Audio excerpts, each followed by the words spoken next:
Binata ako ng kasikatan ng namayapang artista na si Fernando Poe Jr. o mas kilala sa tawag na FPJ. Siya rin ang tinaguriang hari ng pelikulang Pilipino. Sa mga millennial, hindi na siya halos naabutan dahil namatay siya noong taong 2004. Halos 22 taon na rin ang nakakalipas. Subalit, ang tungkol sa kanya ay maririnig pa sa mga kwento ng mga katulad ko na inabutan ang kanyang kasikatan. Mahirap kasing kalimutan ang kanyang mga klasikong pelikula. Sino nga ba ang makakalimot sa isang serye ng pelikula niyang Ang Panday? Nariyan din ang Batang Quiapo, Ang Probinsyano at Ang Dalubhasa. Ilan lang yan sa mga pelikulang talaga namang tumatak sa mga nakapanood nun. Kaya naman, hindi ko ikinakahiya na sabihing isa kong tagahanga ni FPJ. Katunayan niya, nang mag-asawa ko at magkaroon ng anak na lalaki, ay pinangalanan ko siyang Ronnie. Yun kasi ang tawag din o palayaw ni FPJ galing sa tunay niyang pangalan na Ronald Alan Poe. Dahil sa pagiging fan ni FPJ, lumaki ang aking anak na si Ronnie na mga lumang pelikula rin ni FPJ ang pinapanood sa TV man o sa YouTube, kung saan ay madaling mapapanood ang mga luma at klasikong pelikula ng aking idolo. Nakikita kong aliw na aliw din siyang panoorin ang mga ito dahil sa palagi niyang panonood ng mga pelikula, pati ang pagkilos at pananalita ni The King. Palayaw yun na tawag din kay FPJ ay ginagaya niya. Kaya naman, hindi malabong mangyari na maging idolo na rin niya si FPJ. Pati ang pakikipagsuntukan ni FPJ ay ginagaya ng anak ko. Nakikita ko kasi siya minsan na sumusuntok sa hangin na kunwari ay may kalaban. Kinokopya niya ang rat-rat na suntok ni The King, maging ang suntok na may kasamang pompyang sa tenga ng kalaban. Kapag nakikita ko ang ganong mga ginagawa ng anak ko, ay natatawa na lamang ako. Minsan, nahuhuli niya na nakatingin ako sa kanya at nahihiya siya. Pero magta-thumbs up lamang ako sa kanya. Pagpapakita yon na okay lang sa akin ang ginagawa niya, nagagantihan naman niya ng ngiti at pag-thumbs up din. Ako nga pala si Berting, edad 47 anyos. Bartolome ang tunay kong pangalan, pero pinili kong maging palayaw ang Berting kesa Bart dahil ang Berting ay madalas gamiting pangalan ni FPJ sa kanyang mga pelikula. Naninirahan kami ng nag-iisa kong anak na si Ronnie sa Isla Andalusia. Balo na ako dahil namatay sa sakit na dengue ang asawa ko. Kasama namin ng anak ko sa paninirahan sa isla ang aking inang matanda na. Pumanaw na kasi ang tatay ko dahil sa sakit. Simple lang ang buhay namin sa isla. Salamat na lamang kahit nasa isla kami ay meron na ditong kuryente, maging tower ng network. Kaya naman may access kami sa internet. Kaya masasabing kahit naninirahan kami sa isla, ay nagagawa pa rin naming malaman ang nangyayari sa ating bansa sa pamamagitan ng social media. Siyempre, ang panonood din namin ng anak ko ng mga lumang pelikula ng paborito naming si FPJ. Umalis ako ng araw na yon dahil meron akong pinuntahan, kaya sakay ng bangka ay nagpunta ako sa bayan upang bumili ng aming mga kailangan. Naiwan sina Nanay Lorena at Ronnie sa bahay. Hindi mapalagay si Nanay dahil sa paghihintay kay Ronnie na inutusan niya para bumili sa tindahan. Anong oras na? Hindi pa rin bumabalik ang Jaskin bata na yon. Paano ko kaya ipiprito tong isdang kandole kung wala namang mantika? Abay, saan ba nagpunta si Ronnie? Kanina pa siya wala. Nagsimula ng mainis si nanay dahil hindi pa bumabalik ang anak ko na inutusan para bumili ng mantika sa tindahan. Hay nako, makakatikim talaga sa akin ng batang yon. Abay, masyadong pasaway. Sabi ko naman sa kanya bumalik kagad dahil nagluluto ako. Mag-iisang oras na wala pa rin. Nako, talaga naman. Nakakapaggigil. Bakit nga ba napakatagal ni Ronnie na inutusan ni nanay para bumili sa tindahan? Dahil nga, sa edad na 10 taon lang ang anak ko, kaya sabik sa laro. Madalas kapag inuutusan at may nakikitang naglalaro, ay inuuna ang pakikipaglaro bago pagawin ang ipinag-uutos. Gaya ng mga sandaling yon, nang nagkita pala sila ng kaibigan at kaklase niyang si Tomtom. Inuna ni Ronnie ang pakikipaglaro kesa ang utos ng lola niya. Humanda ka! Dahil dumating na ang oras mo! Kampon ng kadiliman! Hindi mo ako kaya! Ikaw ang siyang mamamatay! Nagkakamali ka! Dahil ako si Flavio! Ako ang panday! Kaya tatapusin na kita! Kampon ng kadiliman! Hindi mo ako kilala! Ako si Lizardo! At hindi mo ako basta-basta mapapatay! Panday! Ha ha ha! Yun ang akala mo, Lizardo! Dahil katapusan mo na ngayon! Nakikita mo ba itong patalim na hawak ko? Malakas to! Ha ha ha! Paano mo ako mapapatay kung napakaikli niyan? Kasing ikli lang yan ng ano mo! Hehehe! Huy, ano ba? Walang ganun, Tomtom. Hindi naman ganun yung sinasabi ni Lizardo dun eh. Ronnie, ayos lang yun. Gusto ko ganun ang dialogue ni Lizardo. Ikaw talaga oh. Gusto mo naman, gayang-gaya yun sa pelikula. Hindi pwede yun. Makaka-copyright tayo niyan. Anong copyright ang pinagsasabi mo? Ewan ko sa'yo. Di ba kunwari, ako si Panday, tapos ikaw si Lizardo. Kaya wag ka na magdadagdag ng mga kung ano-ano. Kunwarian lang naman yun eh. Kaya sige na, ituloy na lang natin yung paglalaro natin. O sige. Teka, nasa na nga pala tayo? Eh di nandito, naglalaro. Hayang ka na naman eh. Kung saan na tayo sa laro natin ng kunwari-kunwari ang Panday at Lizardo. Doon nga ni, sa naglalaban si Panday at Lizardo. O sige, ito na. Ibabaon ko na sa lupa ang hawak kong patpat. Kunwari, na balaraw. Ngayon na! Tapos, huhugutin ko na to. Tingiling-iling-iling-iling-iling-iling-iling-iling. Uy, ano naman yun? Anong tingiling-iling-iling-iling-iling? Ano yun, may ganun ba? Ano ka ba? Ang kulit naman ito, daming tanong. Sound effect yun, sound effect. Humaba na kunwari yung balaraw ko.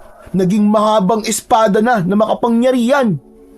Ngayon, humanda ka na, Lizardo. Katapusan mo na. Hindi mo ako mapapatay, Panday. Dahil dumating na ang mga alagad ko. Yun ang akala mo, Lizardo. Iisa-isahin ko sila. Kunwari, may kalaban. Ya! Cha! Cha! Cha! Cha! Cha! Ikaw ang mamamatay, Panday. Ito na sa data ko.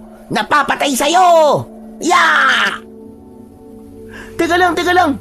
Hindi mo ako mapapatay. Ano ka ba, Tomtom? Ako nga si Panday eh. Ako yung bida dito. Ako si FPJ. Kaya hindi ako pwedeng patayin. Ano ka ba? Hindi. Babaguhin natin yun. Kunwari, mapapatay muna kita. Tapos, muli ka mabubuhay. Hindi nga eh. Ayoko ng ganun. Ang kulit mo naman, Tomtom. Ikaw dapat ang mamamatay kasi kontrabida ka. Ikaw nga si Lizardo eh. O sige. Ulitin natin. Matatamaan ka ng espadang nagliliwanag ah. Kaya matitepok ka. Okay, handa ka na ah. Ngayon na! Hoy, sandali lang. Visit ka bata ka. Ikaw ang tetipokin ko eh. Ikaw ang may espada ko pa nagkataon.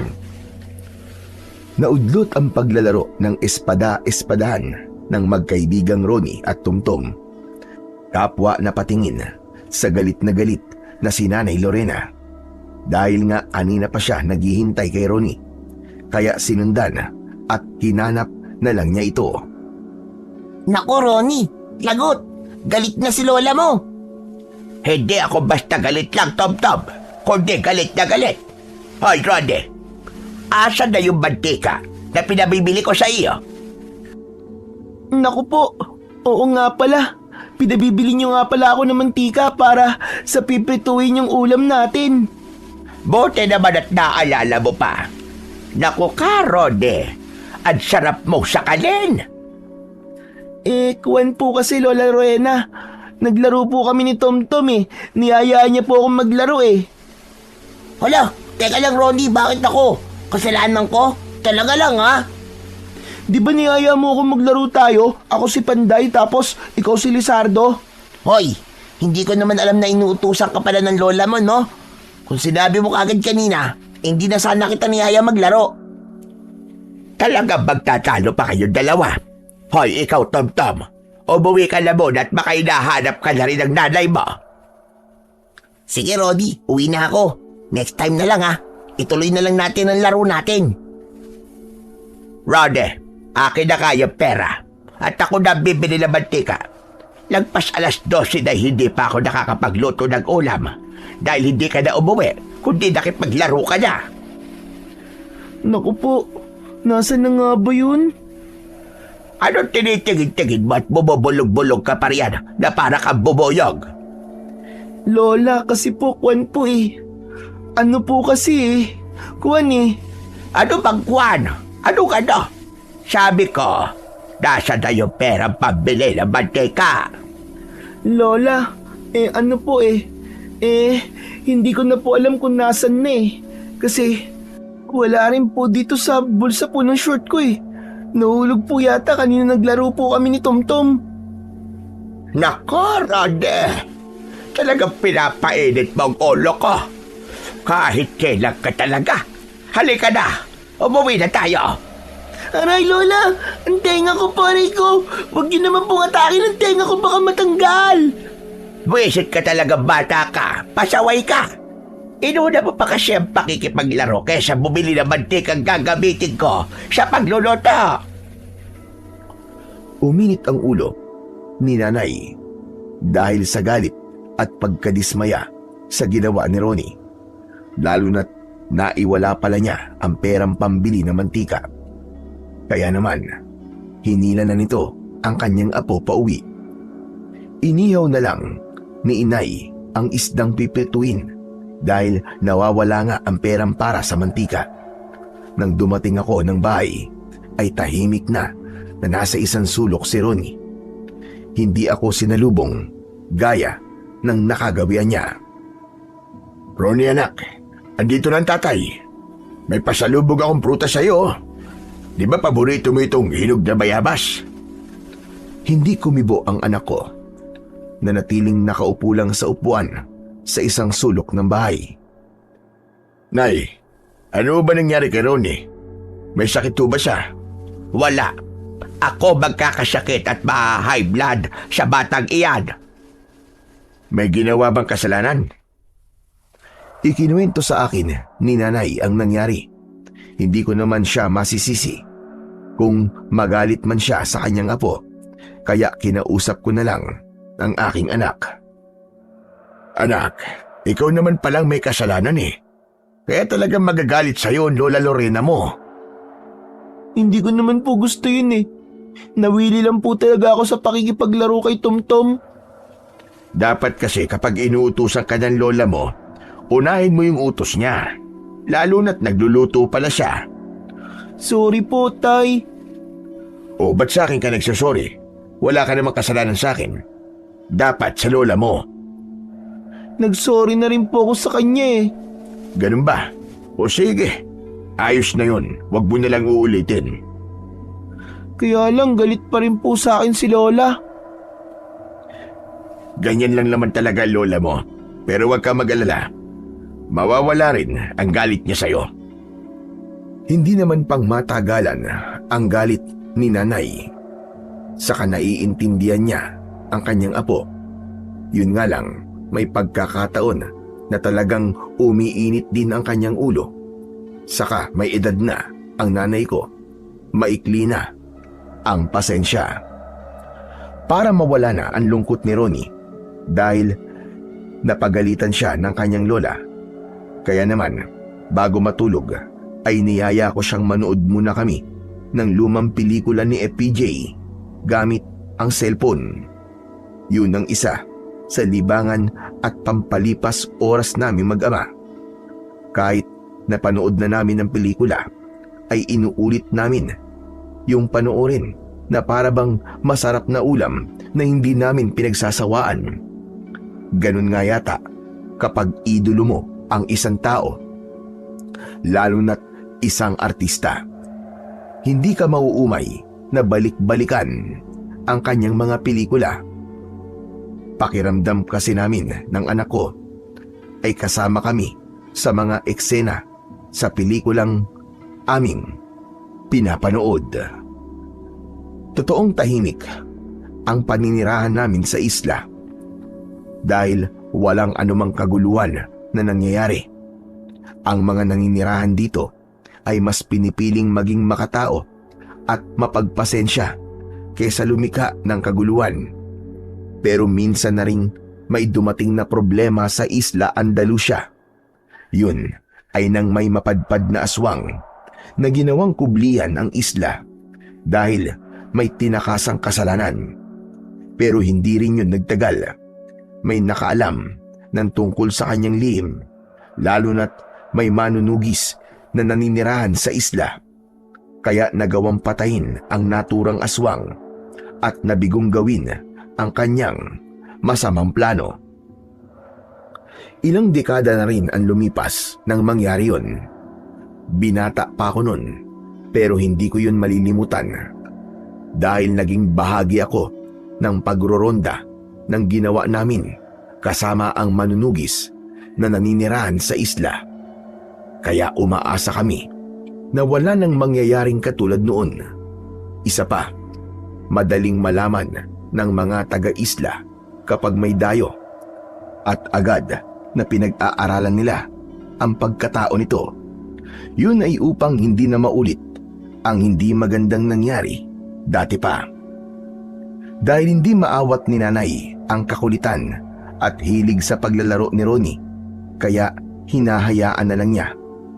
Ayaw din ni nanay na agawin ang kabataan ng apo niya at pigilan sa paglalaro. Basta, ang sa kanya lamang, kapag may inuutos o ipinapagawa siya, ay kailangang unahin at huwag kalimutan. Kaya ng araw na yon, ay tiniyak ni Ronnie na walang ipinag-uutos sa kanya ang lola niya bago siya makipaglaro. Sigurado po kayo, Lola? Wala po kayong pag-uutos? Oo, Daga. Sige na. Lumabas ka na ng bahay at puntahan mo na ang kaibigan mo si Tom-Tom. Yes! Salamat po, Lola! Pero huwag kayong pupunta kutsaan, ha? Tsaka, huwag kayong mag-aaway. Hindi po, kaibigan ko po si Tom-Tom eh. Hindi po kami mag-aaway nun. Pero yung ginagawa niyong paglalaro, may paglalabanan pa kayong ginagawa. Paano kung magkasakita kayong dalawa? Kunwarian lang naman po yun, Lola eh. Di po yun totohanan. Kahit na pe, basta't mag-iingat kayo. Umalis na ng bahay ang aking anak pagkatapos niyang magpaalam sa kanyang lola Lorena. Pinuntahan niya ang kanyang kaibigan na si Tomtom. Talaga lang ha? Okay na maglaro tayo? Hindi ka nahahanapin ng lola mo? Hindi na nga, Tom-Tom. Saka nagpaalam na nga ako sa kanya na maglalaro tayo eh. Baka mamaya yan sunduin ka na naman yan ng pamalo niya. Kawawa naman yung puwet mo. Magkakapasa na naman yan. Hindi naman na mamalo si Lola eh. Kurot lang tsaka pingot sa tenga. Kaya pala, ang laki na ng tenga mo na para bang tenga na ng kuneho. Siguro sa kakapingot ng lola mo yan eh. Hayang ka na naman, Tom-Tom eh. Ang dami mo na namang napapansin eh. Maglaro na nga lang ulit tayo. Gagayahin na naman ba natin si FPJ? Yung panday na naman ba? Hindi na, iba naman. Yung ano na lang. Teka. Alam ko na. Yung Totoy Bato. Yung boksingero sa FPJ. Tapos ikaw na naman yung bida. Ako na naman ang kontrabida, ganon. Siyempre. Kasi ako nga si FPJ eh. Kakainis ka naman. Lagi ka na ng bida. Pwede bang ako naman ang bida? Tapos ikaw naman yung kontrabida, ikaw naman yung bubugbugin ko? Ayoko niyang ganun. Dapat ako palaging bida. Doga mo naman. Gusto mo ikaw lagi sikat? Teka, wag na lang kaya muna tayong maglaro. Anong gagawin natin? Punta tayo doon sa may dalampasigan. Ang narinig ko kasing kwentuhan ng mga tao doon sa may tindahan ni Aling Rosing, may parating daw ng mga dayo. Ha? Dayo? Galing saan? Di ba kagaling doon sa syudad? Tapos gustong bumisita dito sa Isla Andalusia. Kasi nga, may gustong makita tong lugar natin. Maganda raw kasi. O sige, punta tayo doon sa may dalampasigan. Tignan natin ang itsura ng mga dayo na sinabi mo na darating dito sa isla. Tara na! Nagtungo ang magkaibigang Tomtom at Ronnie sa tabing dagat. Naghintay sila roon ng kung ilang oras hanggang sa dumating ang sinabi ni Tomtom na dayo galing sa syudad. 2 malalaking bangkang dimotor ang dumating. Sakay nito ay puro kalalakihan na aabot sa 10 ang bilang. Nakikita mo ba ang nakikita ko, ha, Ronnie? Oo naman, dahil hindi naman ako bulag, Tomtom eh. Ang daming mga lalaki. Mga pulis ba yan? Mukhang hindi naman eh. Kasi hindi sila nakadamit ng pampulis. Teka lang, Tomtom. Di kaya mga artista yan? Ano mga artista sinasabi mo? Hindi naman sila mga gwapo. Mas gwapo pa nga ako sa kanila, o tignan mo nga. Ang kapal naman ng mukha mo, Tomtom. Ang sabihin mo, mas malusog ka sa kanila. Nakita mo na naman ang pagiging malusog ko. Ikaw talaga. Teka nga, Ronnie. Ba't mo naman nasabi na baka nga mga artista sila? Kasi nga, ganyan yung nakita ko sa pelikula ni FPJ eh. May mga lalaking nakasakay ng bangkang dimotor. Tapos, mga guns pala sila. Di parang artista na rin. Tapos, dito sila magsushooting ng pelikula. O diba, ang astig nun. Oo nga no. Pwede nga yun. Makakapanood na tayo ng shooting ng pelikula. Tapos, baka pwede tayong maging extra, Tomtom. Kasi, tsak na action ang gagawin nilang pelikula. Dahil puro lalaki sila. Ayos yun. Makakapanood tayo. Tapos, maaari pa tayong maging artista din. Tignan mo, Tomtom. Parang may pinag-uusapan sila, oh. Halika, lumapit tayo para marinig natin ang pinag-uusapan ng 2 lalaki. Dali, tara, lapitan natin. Nilapitan ni Ronnie ang mga nakita nilang kalalakian na bumaba ng bangkang dimotor. Nagkunwari sila ng kaibigan niya na napadaan lang sa lugar at may pupuntahan. Subalit ang totoo ay ibig nilang makiusyoso at malaman kung ano ba ang pakay ng mga ito at kung mga artista nga ba, gaya ng akala ng anak kong si Ronnie. Maganda. Napakaganda ng lugar na ito.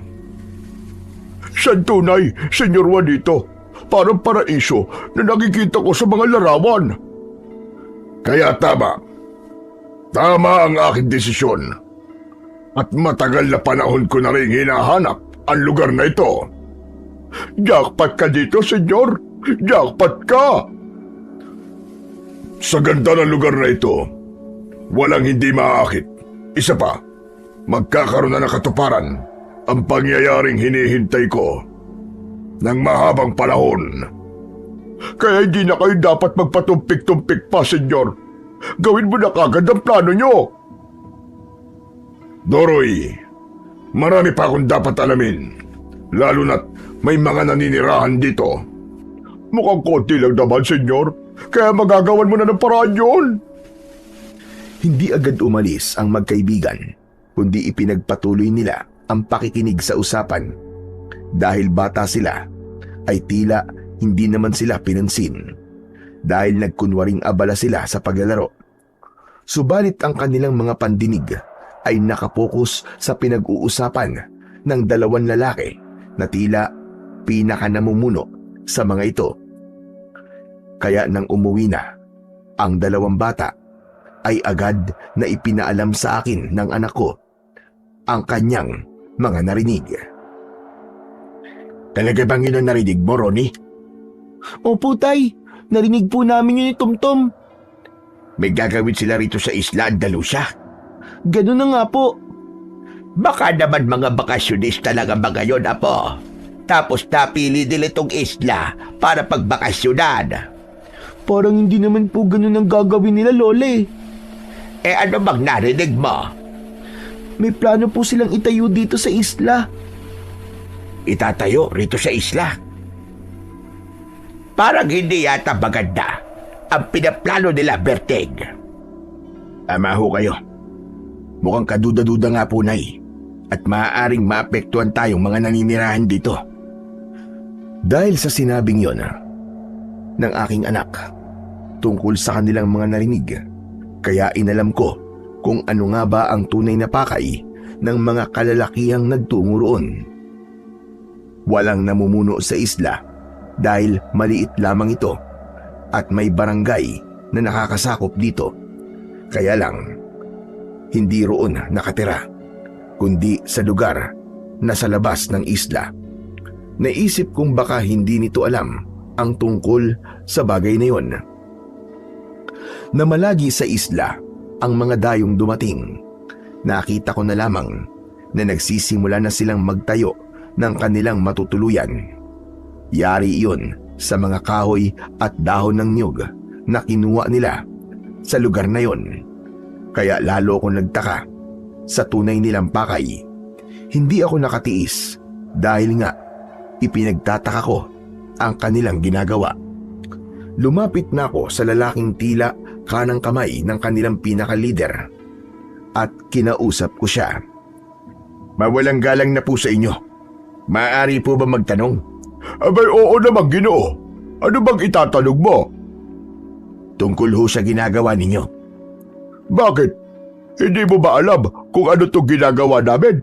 Abay, syempre gumagawa kami na pwede namin pansamantalang tirhan habang hindi pa sinisimula ng konstruksyon.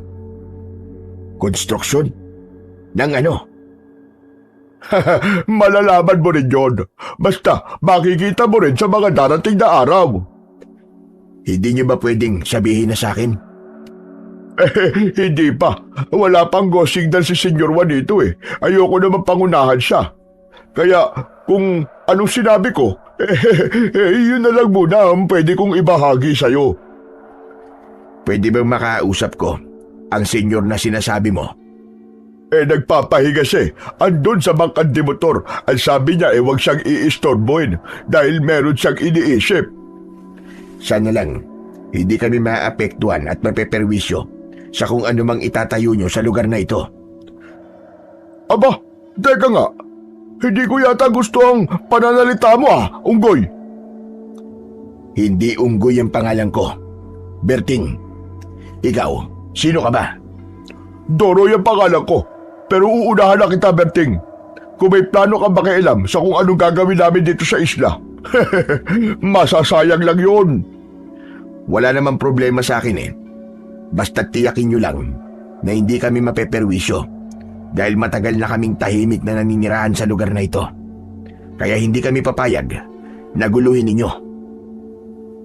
Hindi na ako nakipagtalo pa sa lalaking nagpakilalang si Doroy. Pero alam kong sasabihin niya sa kanyang senyor ang tungkol sa aming naging pag-uusap. Mukhang may kayabangan ang nakausap mong yun. Tama ba? Berting ang pangalan niya. Opo, senyor. Hambog ang buwisit eh. At pinagbantaan pa ako.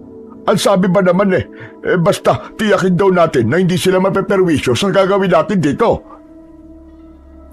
Hayaan mo lang siya. Wala naman siyang magagawa. Dahil ako pa rin ang masusunod. Hindi ang gaya niya ang maaaring pumigil sa akin. Abay dapat lang, boss. Dahil isa lang siyang pulgas, na kayang-kaya mo tirisin. Oo naman, kilala mo ako, Doroy. Kung anong gusto ko, kailangan makuha ko yon. At kung anong naisip ko, ay dapat yung mangyari. Kaya nga nagpunta tayo sa islang ito, dahil dito ko sisimulang itayo ang aking pangarap. Isa pa, matagal kong hinanap ang lugar na ito. Basta, andito lang po kami, senyor. Bukas na bukas, siguro mas mainam kung ipaalam na natin sa mga naninirahan dito ang dapat nilang malaman para makagawa na sila ng paraan at makapagdesisyon. Kinabukasan, nakita ko ang pagpunta sa mga bahay ng grupo ng mga kalalakihan kasama ang kanilang leader na si Senyor Juanito. Maigi naman at lumabas kayo ng mga bahay ninyo at hinarap kami. Ano bang kailangan niyo sa amin, ha, Doroy? Uy, ang galing nga. Hindi mo yata nakalimutan ang pangalan ko. Oo naman. Senyor Juanito, ikaw na nga ako mausap sa mga yan para maintindihan na nila kung bakit tayo nandito sa isla ng Andalusia. Natutuwa akong makaharap kayong lahat. Pero hindi na ako magpapaligoy-ligoy pa.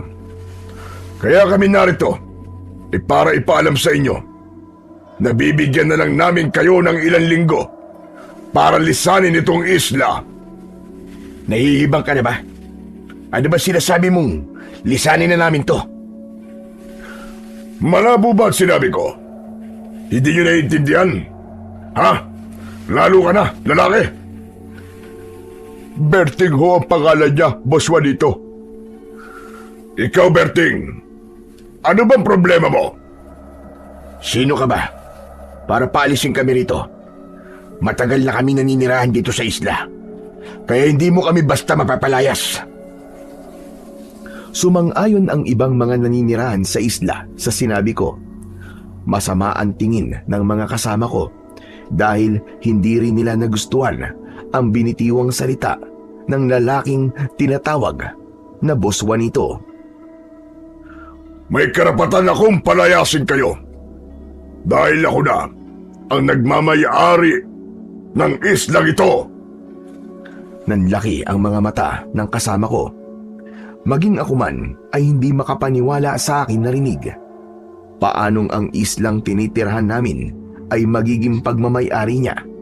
Ibig bang sabihin, nabili niya na ang Isla Andalusia? Nahihibang ka na ba? Ang kapal ng mukha mong sabihin na nabili mo na ang islang tinitirhan namin. Umayos ka sa pananalita mo, Berting. Baka hindi kita matadya at samain ka. At nananakot ka pa ngayon.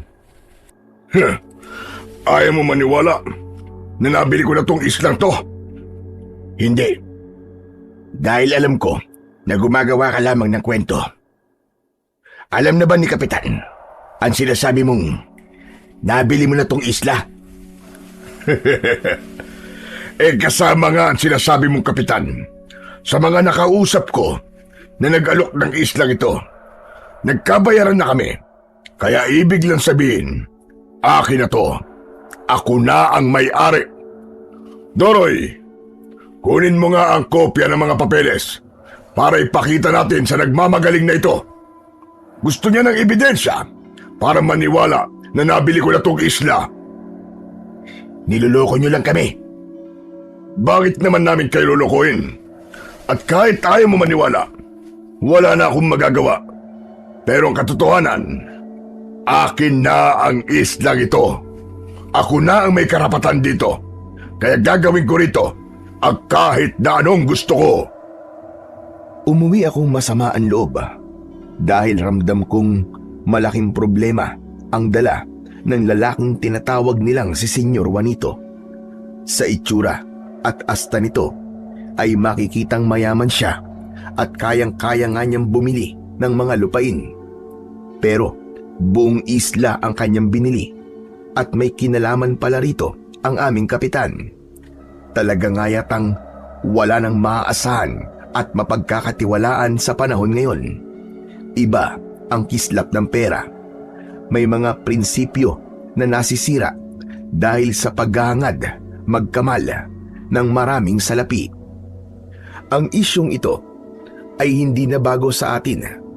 Ito rin ang malaking problema ngayon ng gobyerno, ang pagiging gahaman at ganid ng mga taong pinagkakatiwalaan ng maraming mahihirap.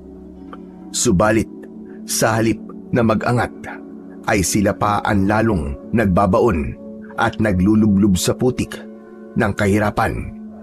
Ito ang nararamdaman kong ugali ni Senyor Juanito. Dumating siya sa Isla Andalusia. Bitbit ang isang malaking problema para sa amin na dito ay matagal nang naninirahan. Sapagkat alam kong apektado ang pamilya ko, maging ang mga kalugar ko, kaya nag-usap-usap kami. Dadalhin namin ang problema sa aming kapitan at upang malaman ang katotohanan sa sinasabi ng senyor na kasabwat ang aming kapitan sa nangyaring bentahan. May isa kong kasama na tumawid ng dagat para puntahan at makausap si kapitan. Kaya lamang nang makausap namin si Kapitan Hector ay parang kami pa ang siyang mali. Huwag raw kaming makialam sa katapos na ang bentahan dahil pag-aari na nga ni Senyor Juanito ang isla. Kaya lang ang ipinagtataka namin, paano nagawang ibenta kay Senyor ang isla? Gayong ang alam namin ay walang nagmamay-ari dito, kundi ang isla ay dating naging tirahan ng aming mga ninuno. Kami lang ang nagpatuloy sa paninirahan dito nang mamatay sila. Bigo kaming alamin at linawin kay kapitan ang tungkol sa pagkakabenta ng isla, hanggang sa napag-alaman ko mula sa ibang napagtanungan na taga-gobyerno din ang siyang pasimuno ng pagbibenta. Nagtatrabaho ito sa ahensya na may kinalaman sa mga isla na walang titulo at walang nagmamay-ari. Nagawan nila ng paraan upang magkaroon ito ng titulo at ariing kanila upang maibenta. Kasabwat nila si Kapitan Hector na pumayag sa ganung kalakaran dahil sa malaking porsyento ang maaaring maging bahagi niya. Naalala ko ang balita tungkol sa panatagsyol ng ating bansa, ang lugar na pinag-aawayan ng China at Pilipinas. Hindi man ito isang isla, kundi isang anyong tubig na sagana sa mga yamang dagat na dito ay matatagpuan. Napabalitang ito ay nagawang ipagbili sa China ng mga kurap na opisyal ng gobyerno. Ganito ang nakikita kong mangyayari sa Isla Andalusia. Sa pagiging gahaman at ganid ng ilang taong may kaalaman at pinagkakatiwalaan, ay sila pa ang naging dahilan ng malaking problema at mas marami ang siyang maapektuhan. Ito na ngayon, nagsisimula na kaming makaranas ng panggigipit mula sa mga tauhan ni Senyor Juanito. Dahil ng sumunod na araw ay pinuntahan na kami ng mga tauhan nito sa pamumuno ni Doroy. Makinig kayo sa akin ha. Lalo ka na, Berting. Ikaw na magsabi sa mga kasama mong nakatira dito sa isla na utos si Senyor na simulan nyo na ang magbalot-balot. Anong magbalot-balot ang sinasabi mo? Bakit mahirap bang intindihin yung sinabi ko? Ang utos ni Senyor ay iligpit nyo na ang mga gamit nyo at simulan nyo ng lisanin ng isla. Ang kapal ng pagmumukha mo. Lalo na yung senyor mo. Hoy, Berting, huwag kang hambog ha. Hindi ako ang hambog. Ikaw at ang senyor mo ang hambog. Basta na lang kayong darating dito sa isla tapos paalisin kaming ilang dekada nang nakatira dito. Kahit pa dekada na ang pagtira nyo dito, wala akong pakialam. Ngayon, wala na kayong karapatan dito dahil nabili na ni Senyor itong isla. Paulit-ulit na lang ba dapat yung sabihin sa inyo? Binili niya sa illegal na paraan. Hep, hep, hep, hep! Huwag kang ganyan magsalita. Wala kang alam, Berting. Hindi man ako tapos sa pag-aaral, pero alam kong may mali sa nangyaring bentahan ng isla. Uy, bakit? Andun ka ba, ha? Abogado ka ba, ha, Berting? Huwag kang hambog at magmatigas. Kung ipipilit mo yung baluktot mong katuwiran na dekada na kayo dito, asan? Asan ang mga papeles na magpapatunay na may karapatan kayo dito? Tumahimik ako dahil kung mga papeles ang magiging legalidad ng pananatili namin sa isla, ay wala talaga kaming pinanghahawakan. Dahil nga, ang paninirahan namin sa isla ay galing pa sa panahon ng aming mga ninuno. Ilang henerasyon na rin ang lumipas, kaya lamang ngayon nga ay isang malaking issue at problema ang nangyayari. O ano? Ha? Hindi ka ngayon makakibo. Kasi nga, wala ka may papakitang ebidensya. Walang papeles. Walang katibayan. Alam mo siguro na sa korte, basihan ng ebidensya para paniwalaan ka at maipanalo mo kahit na anong kaso. Ebidensya ang kailangan. Kung wala, edi nga. Huwag mo nang ipilit pa, Berting. Napipikon na talaga ako sa kayabangan ni Doroy. Gusto ko na siyang sugurin at pagsasapakin. Pero alam kong wala namang mangyayari at lalo lang magiging malaking gulo. Kaya lang, ano ba ang gagawin namin? Mukhang hindi kami pakikinggan sa aming ipinaglalaban na manatili sa isla. Ang gusto ni Senyor Juanito ay lisanin na namin ito gaya ng utos ng kanyang tauhan. Naisip ko tuloy ang isang pelikula ni FPJ tungkol sa mga magsasakang pilit na kinukuha sa kanila at pinagbabawalang sakahin ang lupang kanilang pinagkukunan ng ikinabubuhay dahil nabili na ito ng ibang tao at sapilitan na silang pinaaalis. Kaya sa kalagayan namin ngayon na ibig kaming palayasin sa isla ay kailangan namin ng isang taong magtatanggol sa amin. Magiging ala FPJ na ipaglalaban kami upang hindi kami maging kahabag-habag. Nang umuwi ako ng bahay, ay nakita ko ni inay na malungkot. Hindi rin yun nakalagpas sa aking anak. Hanggang sa lumapit sila sa akin. Anak, ano ba nangyari sa lakad mo? Tay, ano po ba talagang kailangan ng mga taong yun dito sa isla natin? Totoo po ba yung naririnig ko? Sabi po kasi, pinaalis na po tayo rito. Totoo nga ba yun, ha, Berting? Tumingin lang ako sa mata ni nanay, maging sa mata ng anak ko. Hindi ko pa magawang magsalita at kumpirmahin ang katotohanan. Malalim na buntong hininga ang pinakawalan ko, subalit sapat na yon sa kanila para maintindihan nila ang gusto kong sabihin. Kung ganon, totoo ang sinabi ni Ronnie. Opo, Nay. Pinaalis na po tayo rito ni Senyor Juanito dahil nabili na raw po niya ang isla ng Andalusia. Ang kapal naman ng mukha ng lokog yon. May hawak siyang papeles, Nay. At hindi rin tayo kayang ipaglaban ni Kapitan Hector dahil maging siya ay kasabwat kung bakit naibenta na ang islang tinitirhan natin. Diyos ko, paano na tayo ngayon? Oo nga po, Tay. Paano na po tayo? Saan po tayo titira kung aalis po tayo rito? Hindi tayo aalis dito, anak. Anong ibig mo sabihin, Berting? Matagal na tayo naninirahan dito. Kaya hindi nila tayo basta mapapalis. Wala silang karapatang ipagtabuyan tayo rito. Oo nga po, Tay. Mahal ko po ang islang to. Kaya ipaglalaban natin ang ating karapatan. Kahit maging kapalit pa yon ng ating buhay. Nakita ko sa mata ni nanay ang pag-aalala. Dahil kilala niya ako, hindi ako basta magpapatalo o magpapaargabyado, lalo na kung alam kong wala akong masamang ginagawa. Handa kong lumaban kung kinakailangan, lalo na't para yun sa aking pamilya na nais nilang agawan ng maayos na buhay sa isla. Kaya ng gabing yon ay hindi ako dalawin ng antok. Samot-sari ang pumapasok sa isipan ko. Hindi ko matanggap na mawawalan kami ng tirahan at itapon sa kung saan.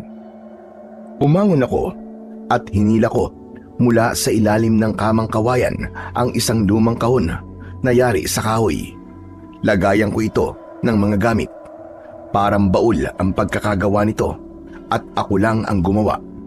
Medyo binubukbok na ito dahil matagal ko nang hindi nabibisita. Binuksan ko at mula sa loob ng kahoy na kahon ay isang balaraw na yari sa pilak ang kinuha ko roon. Nakabalot ito sa makapal na papel. Inalis ko ang papel at hinaplos-haplos ang balaraw habang pinagmamasdan. Matagal ko rin itong itinago dahil ang akala ko hindi ko na kailangan. Pero ngayon, mukhang magagamit na kita. Isinara ko na ang kahoy na kahon at ibinalik yon sa ilalim ng kama. Tumayo ako at kumuha ng basahan. Pinunasan ko ang balaraw. Pumintab yun at naalis ang duming kumapit. Salamat na lamang, kahit matagal nang nakatago, ay hindi man lang nagkaroon ng kalawang. Pero kung may kalawang man, ay okay lang din. Dahil tiyak, matetetano ang sino mang masasaksak nito. Bahagya akong napangiti sa aking naisip. Pero sino nga kaya ang unang malalapatan ng talim ng aking pilak na balaraw? Kinabukasan ay kinausap ko ang mga kalalakihan sa bawat pamilyang nakatira sa isla. Meron kaming mahalagang dapat pag-usapan para sa problemang aming kinakaharap.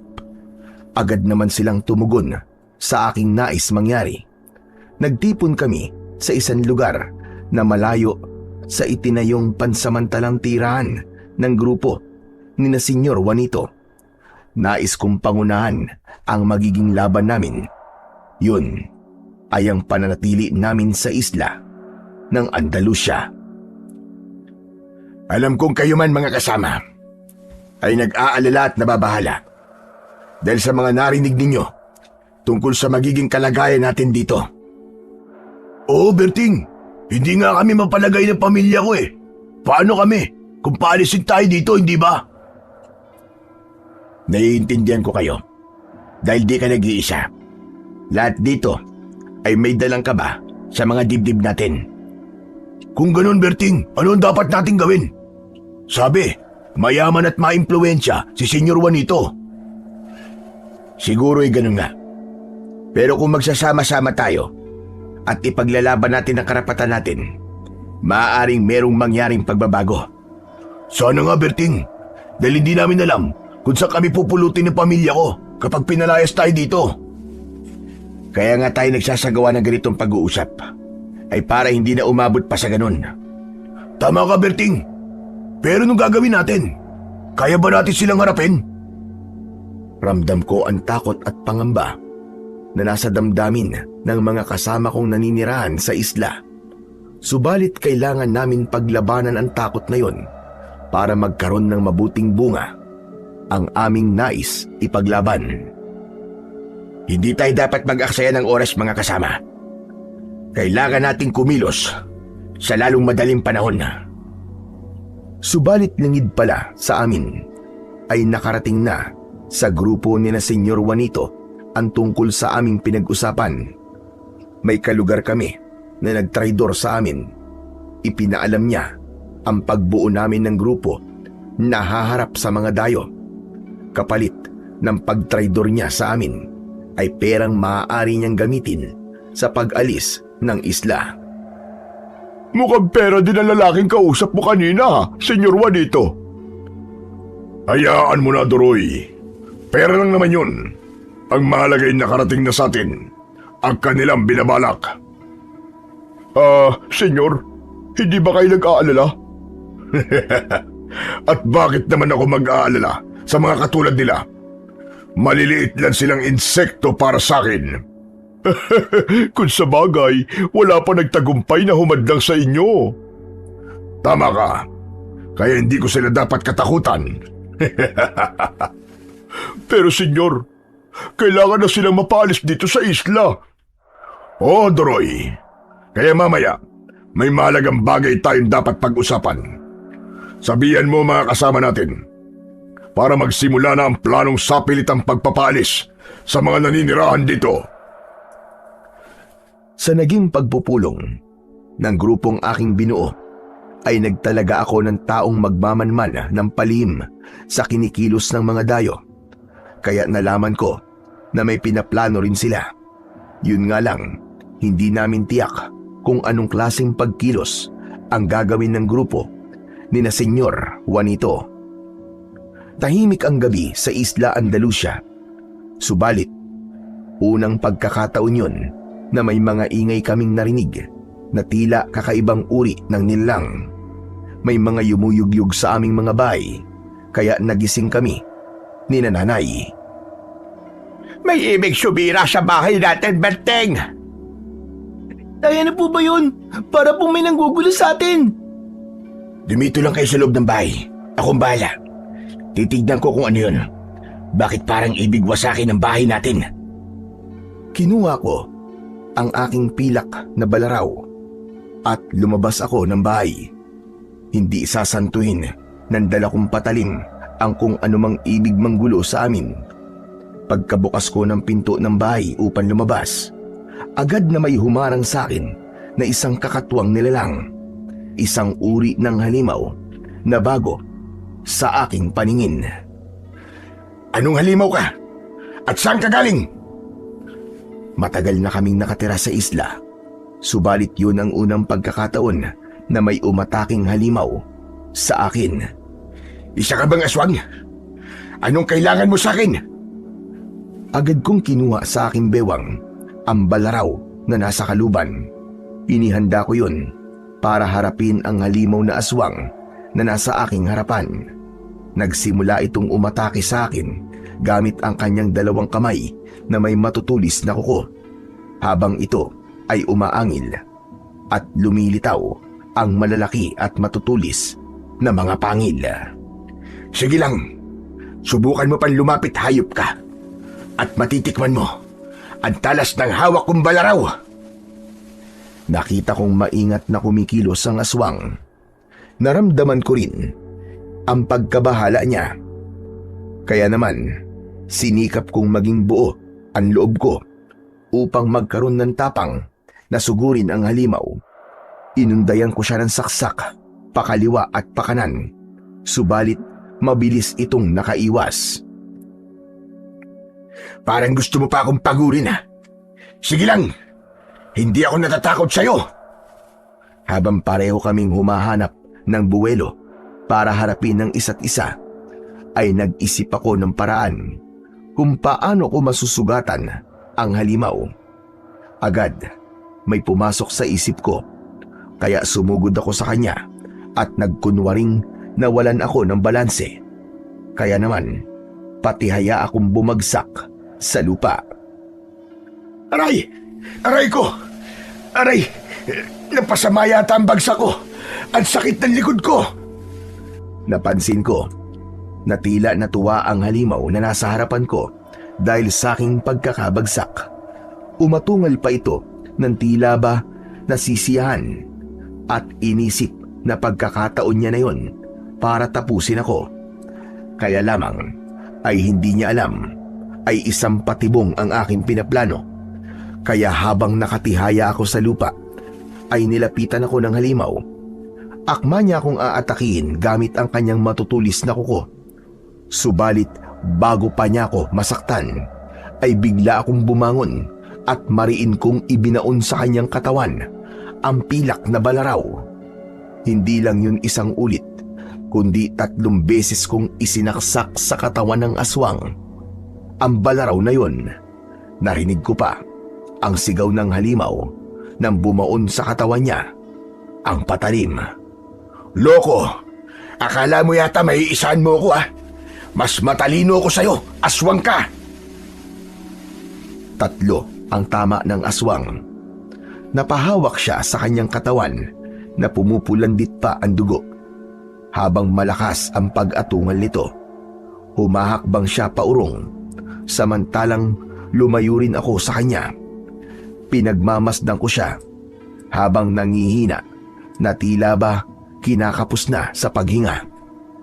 Pilak na balaraw ang gamit ko, patalim na sadyang ginawa para gamitin sa mga aswang, kaya nakita ko kung paano ito lubhang nasaktan.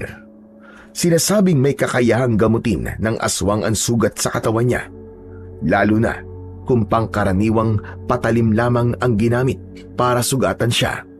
Subalit dahil sayari sa pilak ang balaraw ko, kaya hindi ito basta magagamot kagad kahit na may kapangyarihan pa ang kampon ng kadiliman.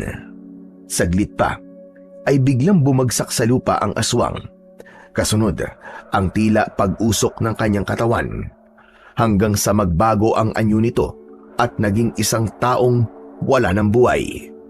Ganun na lang ang pagkagulat ko. Kundi ako nagkakamali, ay isa siya sa mga dayo sa isla. Anak na putya, hindi ako maaaring magkamali. Isa siya sa mga kasama ni Senyor Juanito. Pamilyar sa akin ang itsura niya. Narinig ko ang paglapit ni Nanay at Ronnie na nakita ang mga nangyari at kung paano ko napatay ang aswang. Perting anak, salamat naman at walang masamang nangyari sa iyo. Wow naman tay, ang galing niyo po. Ang astig niyo po talaga. Nagawa niyo pong talunin ng aswang.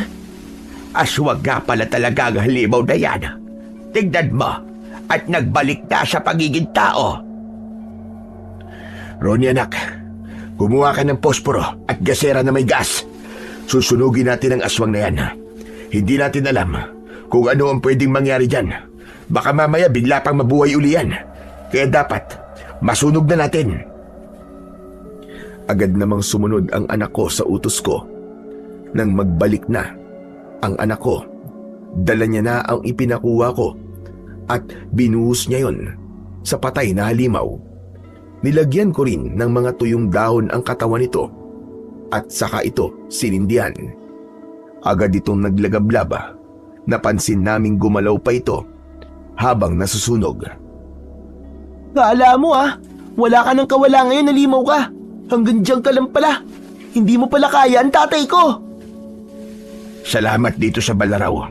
Naminana ko pa sa mga ninuno natin. Sandali nga, yan ba yung balaraw na galing pa sa itay mo? Na ibinigay sa kanya ng kanyang lolo Mahiko? Opo, Nay. Sadyang iningatan ko po ito at itinabi. Dahil alam ko darating ang pagkakataong kakailanganin ko ito. Habang nasusunog ang aswang, ay naramdaman namin na tila merong nakamasid. May mga ingay kaming naririnig, subalit hindi sila makalapit sa amin. May kutob akong mga kauri niya rin ang mga ito. Mga dayo na aswang pala at kasama ni na Senyor Juanito. Kaya tiyak kong isa ring aswang si Senyor. Hindi nila kayang tulungan ang kanilang kasama. Wala na rin silang magagawa pa. Tiniyak naming sunog na ang aswang bago pa kami pumasok sa loob ng aming bahay. Sigurado kong alam na rin ng grupo ni na Senyor Juanito ang nangyari sa kanilang kasama. Nabawasan tayo ng isa, Doroy. Hindi kaya napaghandaan tayo, Senyor? Maaaring nagkataon lamang. Pero hindi na ito dapat maulit pa. Ang mga nakatira dito ang dapat mabawasan. Hindi tayo.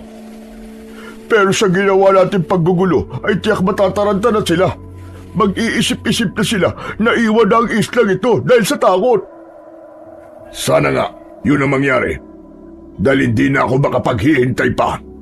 Dapat maumpisaan na ang konstruksyon sa lugar na ito para maging bago nating baluarte. Isang resort ang gagawin natin dito para sa mga kauri nating aswang. Alam ko may iba pa mabigat na dahilan, Senyor, kung bakit sinisikap mo mabili itong isla. Oo, Doroy. Dahil sa islang ito, sa lugar na ito inilibing ang mga ninuno ko. Yun ang aking napag-alaman. Kaya binili nyo? Oo, Doroy. Dahil sa mga susunod na araw, ay sasapit sila sa kanilang 50 taon ng kamatayan. Sa pagsapit ng kanilang 50 taon, ay magkakaroon sila ng pagkakataong mabuhay at bumalik sa pagiging katulad natin dahil hindi naaagda sa kanilang mga katawan. Totoo ba sinasabi niyo, senyor? Oo, Doroy. Hindi ko hahanapin ang islang ito at hindi ko ito bibilin kung walang malagad dahilan. Kaya nga ayaw ko may mga nakatira pa rito dahil magiging hadlang sila para sa 2 buhay ng aking mga namayapang ninuno. Dito sa lugar na ito, nais kong mamuhay sila. Ay, senyor, kailan ba yung sinasabi niyo na takdang panahon na muling mabubuhay ang inyong mga ninuno? Walang makapagsasabi kung kailan yung mangyayari. Pero alam kong ngayong taon na yun. Kaya maaaring sa susunod na araw, o sa sunod na linggo, o sa sunod na buwan. Basta malapit na yun. Kaya dapat handa ko at itong isla. Kailangan na talaga natin mapaalis ang mga nakatira dito, senyor. Kung hindi pa rin sila umalis dito, sa kabila ng pagsalakay natin bilang mga aswang, gawin na natin ang sunod na plano. Samantala, sa bahay ay nag-uusap kami ni Nanay at Ronnie. Lalo na't nalaman na rin namin na hindi lang ang bahay namin ang sinalakay ng aswang ng nakalipas na gabi, kundi maging ang iba pang naninirahan sa isla. Mapalad lamang ako dahil sa ginawa kong pagtatanggol ay nagawa kong patayin ng halimaw gamit ang balaraw. Ang tungkol doon ay ipinagyabang ni Ronnie sa kaibigan niyang si Tomtom. Oo, maniwala ka sa akin, Tomtom. Totoo ba yan? Napatay ng tatay mo yung aswang? Ano ka ba, Tomtom? Ba't ayaw mo bang maniwala sa akin? Hindi kasi basta-basta ang aswang, malakas yun. Saka ba panganib? Malalaking pangil nun eh. Sabi ko nga sa'yo, chicken lang yung kay tatay. Kitang-kita ko pa nga kung paano niya nilabanan yung aswang eh. Ibig sabihin pala, ligtas na tayo? Ewan ko, Tomtom ah. Basta ang alam ko, hindi tayo pababayaan ni tatay. Idol ko talaga ang tatay ko, para si FPJ. Saka alam mo, may balaraw siya na katulad nung kay FPJ. Yun ang ginamit niya para labanan yung aswang? Oo, Tomtom. Teka nga pala, alam mo ba kung saan galing ang mga aswang na yun? Dati naman kasi wala naman dito yun, di ba? Huwag kang magugulat ha, Tomtom. Kasi alam ko kung saan galing ang mga aswang at kung sino ang mga yun. Ayan ka na naman eh, gagawa ka na naman ng kwento eh. Hindi, Tomtom. Dahil totoo ang sasabihin ko sa'yo.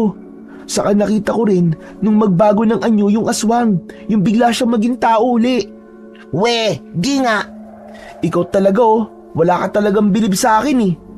Sino ba yung aswang na napatay ng tatay mo? At iba pang mga aswang? Huwag kang maingay, Tomtom ha. Tauhan yun ni Senyor Juanito. Yung mga lalaking nakita natin na sakay ng bangkang di motor. Totoo ba yan, Ronnie? Oo nga, totoo. Mga halimaw sila. Mga aswang sila.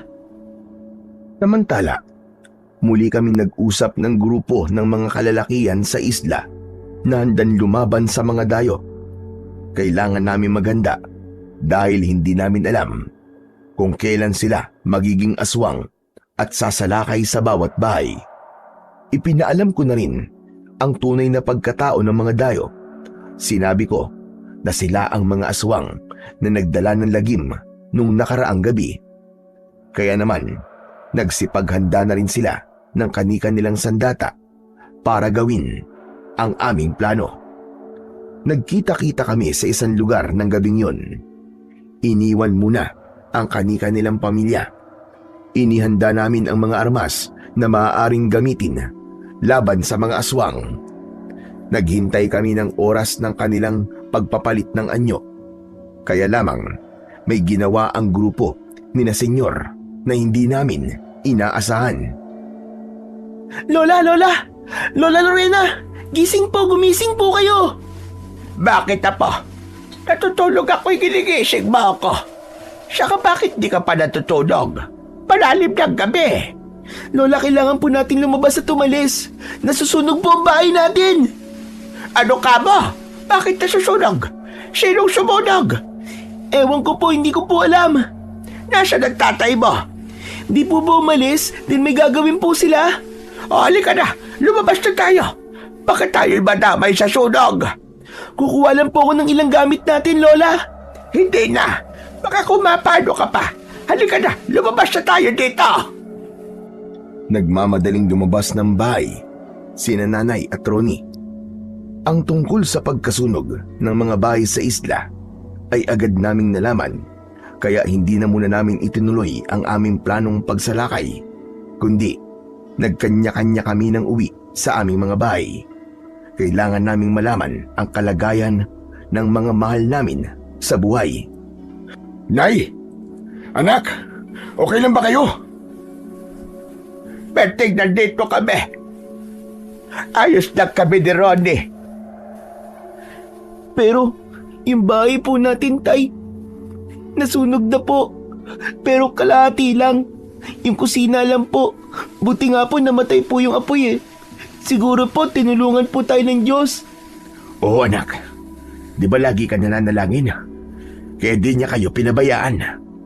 Kaya lang Berting, hindi tayo pwede bumalik doon sa bahay natin. Oo Nay, tama ka. Hindi nga tayo maaaring bumalik doon. Dahil tiyak, maaari tayong puntahan doon ng mga aswang. Ang sama talaga ng Senyor Juanito na yon. Gusto na nga niyang kunin ang isla tapos gusto pa niya tayong patayin. Pinabayaan na rin tayo ng ating kapitan. Wala silang pakialam sa nangyayari dito sa isla. Dahil nga nais niya ay umalis na tayong mga nakatira dito. Nananahimik siya palibas ay natapalan na ng pera ang bibig at mata niya. Naging pipi at bulag na siya para tulungan tayong taga rito sa Isla Andalusia. Pero sa ginawa nila sa atin, lalo nilang ginalit ang mga taga rito sa isla.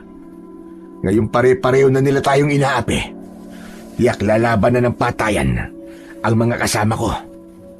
At kahit ako, anak, kung umalis na lang kaya tayo rito para matapos na ang gulong ito.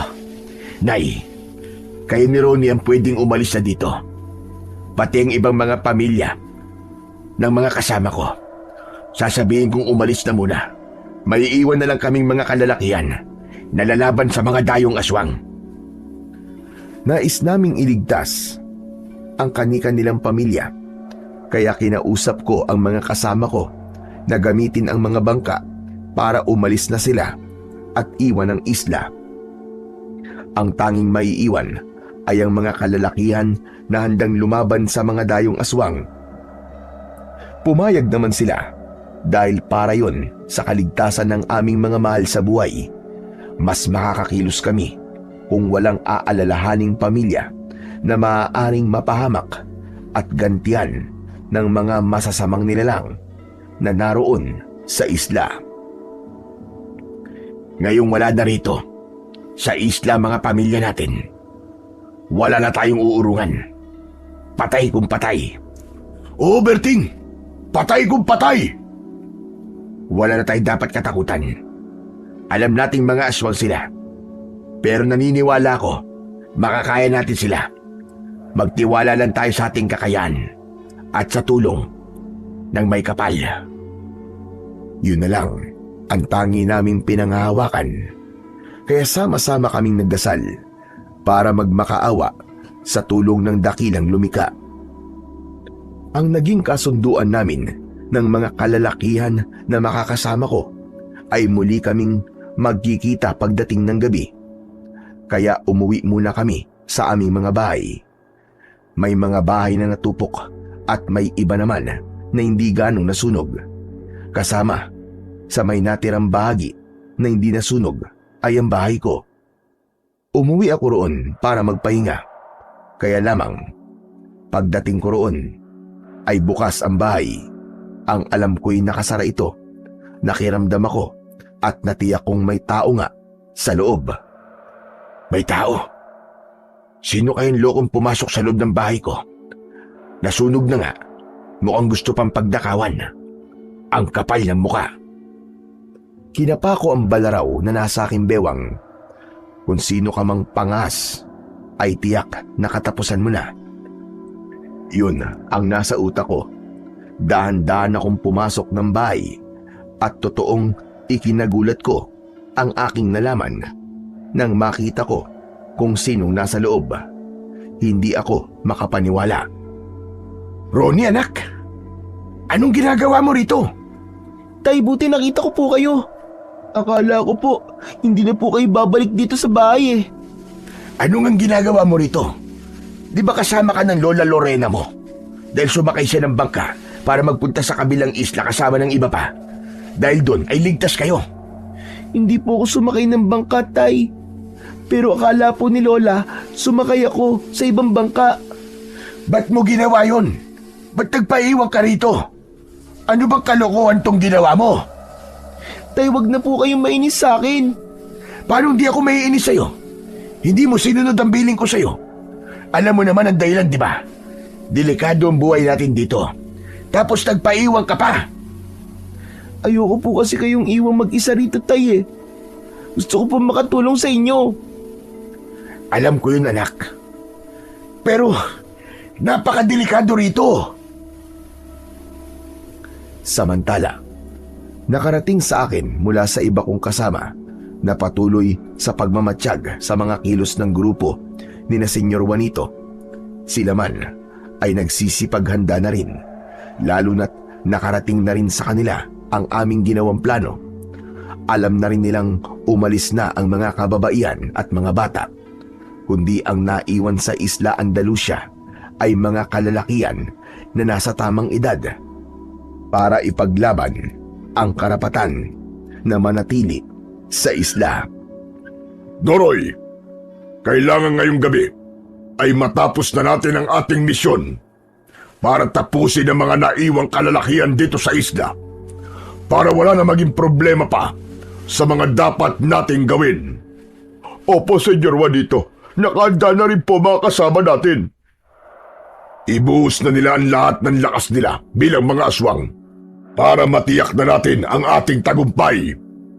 Alam kong marami silang mga kalalakian na nagpaiwan dito sa isla. Tiyak na handa silang pumatay at mamatay. Sa tunay, Senyor, dahil alam nilang desperado na sila, hindi sila papayag na mawala sa kanilang islang ito. Mga hungang sila. Palibhasa, mga mangmangat walang mga pinag-aralan. Paulit-ulit ko na sinabi na ako na ang nagmamay-ari nitong isla dahil nabili ko na. Pero paiirarin pa rin nila at sinasabi nilang karapatan. Gayong wala silang maipakitang anumang katibayan. Sabi niyo nga, Senyor, mangmang sila. Kaya nga, hindi sila makapag-isip ng tama at nasa katwiran. Pero tiyak na matatapos na ang kayabangan nila. Lalo na yung si Berting. Nagigigil ako sa kayabangan ng unggoy na yon. Isa yon sa dapat nating gantian. Kailangan pagbayaran niya ang ginawa niya sa isa nating kasama. Siya ang pumatay kay Gudo. Kaya dapat din siyang mamatay. Senyor, huwag kayo mag-alala. Gagawin namin yun ng mga kasama natin. Matitikman ng Berting na yon ang galit ng isang aswang. Sumapit na ang gabi. Ang buwan ay tila nagkubli sa mga ulap. Wari alam ang nagbabadyang lagim at kaguluhan na magaganap.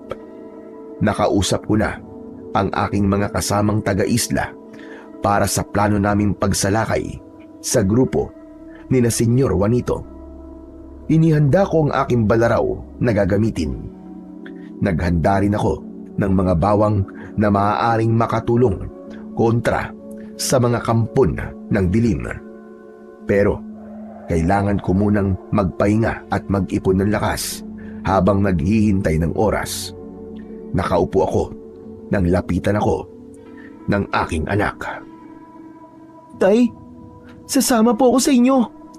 Anak, Sabi ko nga sa'yo, hindi pwede. Napakabata mo pa. Lubang mapanganib ang lakad namin ito. Pero kaya ko pong lumaban sa mga aswang, Tay. Napapanood ko po yung palabas ni FPJ na panday eh. Di po ba mga aswang po at mga kampo ng kadiliman ng kalaban nila doon? Gagayahin ko po yung ginagawa niya, Tay. Anak, hindi shooting ng pelikula ang pupunta namin, kundi totoong pakikipaglaban sa mga aswang. Sige na po, Tay. Pumayag na po kayo. Huwag sanang matigas ang ulo mo, Ronnie. Ayoko may masamang mangyari sa'yo, kaya maiiwan ka rito. Dito kita babalikan. Naiintindihan mo ba ako? Alam ni Ronnie na naiinis na ako sa pangungulit niya, kaya tumahimik na lamang siya dahil may oras pa bago sumapit ang ating gabi. Kaya sinabihan ko si Ronnie na matulog na muna. Ako man ay saglit na magpapahinga. Kaya lamang habang naghihintay ako ng oras ay biglang sumama ang pakiramdam ko. Kakaiba ang sakit na nararamdaman ko. Parang hinahalukay at pinipilipit ang aking bituka. Aray ko! Ang sakit! Aray! Nagising si Ronnie dahil sa aking pagdaing. Nakita niya na namimilipit ako sa sakit. Tay, ano po nangyayari sa inyo? Sobrang sakit ang tiyan ko, Ronnie, anak. Hindi ako makatayo sa sobrang sakit. Bakit ngayon pa nangyari to? Kung kailan may mahalagang misyon na dapat gawin. Aray ko! Ang sakit! Baka po kung ano na po ang sakit nyo, Tay. Anak, tignan mo nga yung mga ginagamit kong gamot para sa pananakit ng tiyan. Maging yung mga dahon na itinatapal ko. Nakikita mo naman siguro kung paano ako nanggagamot, di ba?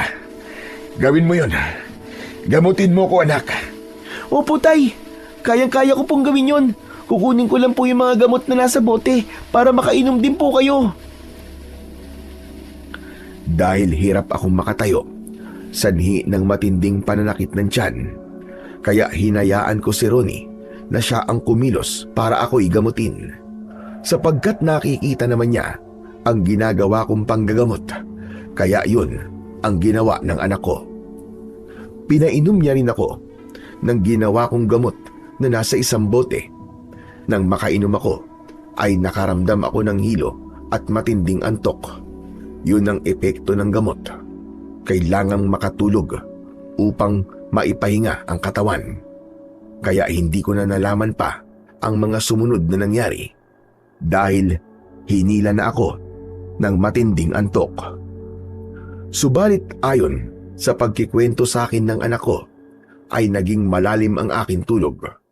Unti-unti na ring nawala ang pananakit ng aking tiyan. Habang nasa mahimbing akong pagkakatulog, ay dumating naman ang ilang kalalakian. Dinaanan ako para magkasama kaming pumunta sa aming tagpuan kung saan kami mag-iipon-ipon. Manong, may sakit po si tatay eh. Matindi po ang pananakit ng tiyan niya kanina. Buti nga po nakatulog siya. Nakita ng anak ko ang pag-aalala ng dalawang lalaking kanyang nakausap. Dahil nga importante ako sa lakad na yon. Subalit ayaw naman akong gisingin ni Ronnie dahil ang nais niya ay makapagpahinga pa ako. Kung di po makakapunta si tatay, ako na lang po ang sasama sa inyo. Nakatingin lang daw sa kanya ang dalawang lalaking taga-isla dahil nga hindi nila alam kung ano mang magagawa ng isang batang katulad niya para humarap sa mga kampon ng kadiliman. Huwag po kayong mag-alala. Kaya ko pong lumaban sa mga aswang. Saka naturuan po ako ni tatay. Kakayanin ko po, promise. Wala nang nagawa ang dalawang lalaki, kundi isama na lang ang anak ko. Kahit pa may pag-aalala at pagdududa sila kung talaga nga bang makakaya ni Ronnie na labanan ng mga aswang. Subalit bago sumama sa kanila ang anak ko, ay inalis niya sa aking bewang ang balaraw na nasa kaluban na tangi kong ginagamit na sandata. Itinali niya yon sa kanyang bewang, saka sila lumakad upang makipagkita sa ibang taga-isla na naghihintay sa kanilang pinag-usapang lugar. Narinig pa ni Ronnie ang sinasabi ng ibang kaisla namin na anong magagawa ng isang batang sipunin. Baka raw maging pabigat lang ang aking anak. Kaya napilitan siyang magsalita sa mga lalaking minamaliit ang kanyang kakayahan. Mga manong, hindi po ako batang sipunin. Hindi po ako sasama sa inyo kung di ko po kayang lumaban sa mga aswang. Saka wag po kayong mag-alala. Hindi ako magiging pabigat. Gagawin ko po ang mga kaya ko para ipakita sa inyo na kaya kong ipagtanggol ang sarili ko at harapin ang mga kampo ng kadiliman. Tumahimik ang lahat sa sinabi ng anak ko. Nakita nila na buo ang loob nito. Isang bagay na naituro ko sa kanya. Yun nga ay maging matapang at syempre pa, malaking bagay at naging magandang impluwensya sa kanya ay ang aming idolo na si FPJ. Dahil sa mga pelikulang ginagawa nito, ay ipinapakita niya lagi ang kanyang katapangan na handang humarap sa anumang pagsubok para sa kapakanan ng kapwa-tao. Siyempre, lalo na sa mga taong mahal niya sa buhay. Sumapit na ang hating gabi. Nasimula na rin ng pagbabagong anyo ng mga aswang mula sa grupo ni na Senyor Juanito. Nagkanya-kanya na ng kalat ang mga kalalakihan sa isla patungo sa lugar ng mga aswang na dayo. Dahil ayaw maging pabigat ni Ronnie, ay dumayo siya sa ibang mga kalalakihan, kundi nagkaroon siya ng sarili niyang lakad. Basta ako, lalayo ko sa kanila. Bahala sila sa buhay nila. Akala kasi nila dahil bata pa ako ay aasa lang ako sa kanila. Hindi, uy! Kahit nag-iisa lang ako, lalabanan ko ang mga kampo ng dilim. Sa kadala ko ang balaraw ni tatay. Alam ko, may kakaibang kapangyarihan to dahil nakapatay na to ng aswang. Pinalalakas ni Ronnie ang kanyang loob habang hawak ang aking pilak na balaraw. Habang nagkukubli ang anak ko at malayo sa ibang mga taga-isla, may yabag siyang narinig. Ang mga aswang, narito na sila. Pero hindi ako dapat matakot sa kanila. Biglang lumitaw mula sa makapal na halaman ang isang aswang. Kahit makulimlim ang liwanag ng buwan, ay nakita ito ng anak ko. Bago pa nakasugod sa kanya ang halimaw, ay nakapaghanda siya. Kaya hindi tumama sa kanyang katawan ang ginawang pag-atake gamit ang mahabang braso at kamay na may matutulis na kuko. Ngunit sadyang palaban at galit ang aswang na muling umatake kay Ronnie. Iwinasiwas niya ang hawak na balaraw para kung umatake man ang aswang ay natitiyak niyang masusugatan niya ito.